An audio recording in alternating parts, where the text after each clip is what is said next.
Hello everyone.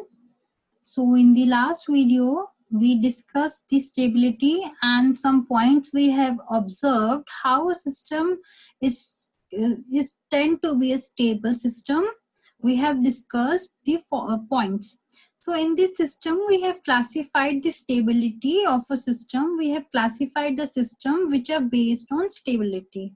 So see, the first one is absolutely stable system. वो कौन से system होते हैं जो एब्सोल्युटली स्टेबल सिस्टम होते हैं? वो सिस्टम्स होते हैं जहां पर हम लोग क्या करते हैं, एक स्टेबल आउटपुट मिल जाती है हम लोगों को, जहां पे उसकी वेरिएशन जो भी पैरामीटर्स है ना वो वेरी करते तो हैं जरूर, बट उसका एक फाइनाइट आउटपुट मिलता है। तो मतलब कि वेरिएशन होने के बावजूद भी हमको जो पैरामीटर्स हैं एक फाइनाइट नंबर मिल रहा है, तो उन सिस्टम्स को हम बोलते हैं absolutely stable system.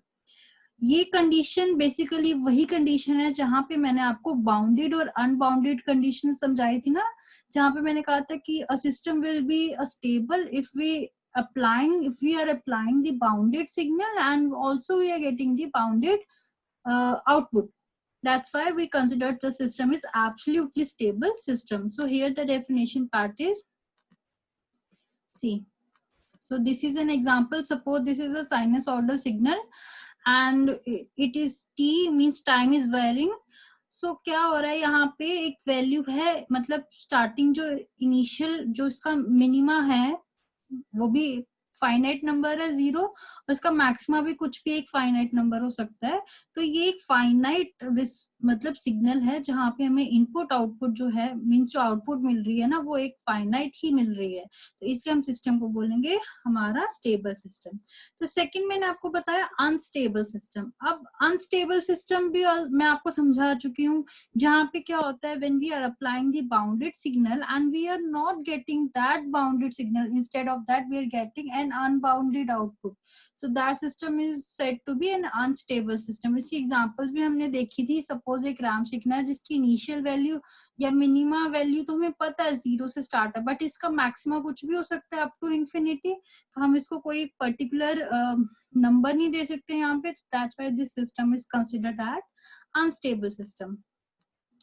So other one is conditionally stable. अब कंडीशनली स्टेबल का मतलब क्या है, देखो आपका कोई भी सिस्टम है, उसकी आउटपुट में क्या हो रहा है, आपके पास उसकी आउटपुट कुछ पर्टिकुलर इंस्टेंट में क्या हो रही है, कुछ एक लिमिटेड टाइम के लिए क्या हो जाता है, कुछ एक फाइनाइट नंबर मिल जाता है। मीन्स सारी जो टर्नओवर है आउटपुट की उसमें आपको बिल्कुल नहीं मिल रहा है एक फाइनाइट वैल्यू, कुछ भी आ रहा है। सपोज यहाँ पे कोई और वैल्यू बढ़ रही है, यहाँ पे अलग से आ रहा है, अलग से आ रहा है, कोई भी पर्टिकुलर नहीं है, बट एक ऐसा टाइम आता है, एक ऐसा पीरियड आता है जहां पे आपको कुछ फाइनाइट वैल्यू मिल रहा है, एक मीन्स एक बाउंडेड आउटपुट मिल रही है। आपने जो अप्लाई की इनपुट बाउंडेड, उसके लिए कुछ लिमिट ऑफ पीरियड के लिए आपको मिल रही है बाउंडेड आउटपुट, उस सिस्टम को हम बोलेंगे conditionally stable system.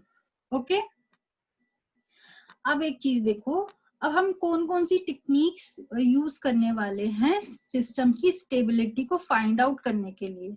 So we are going to use the Routh Hurwitz criteria, root locus criteria, Bode plot, Nyquist plot, Nichols chart. So आपके ये है सिस्टम्स जो, or we can say that the techniques which we will use to find the system stability, whether the system is stable or not. So please revise the see the previous video, and so do revise the points of stability. Also watch this video properly. So in the next video we are going to discuss the Roots-Hurwitz criteria. Thank you for watching this video.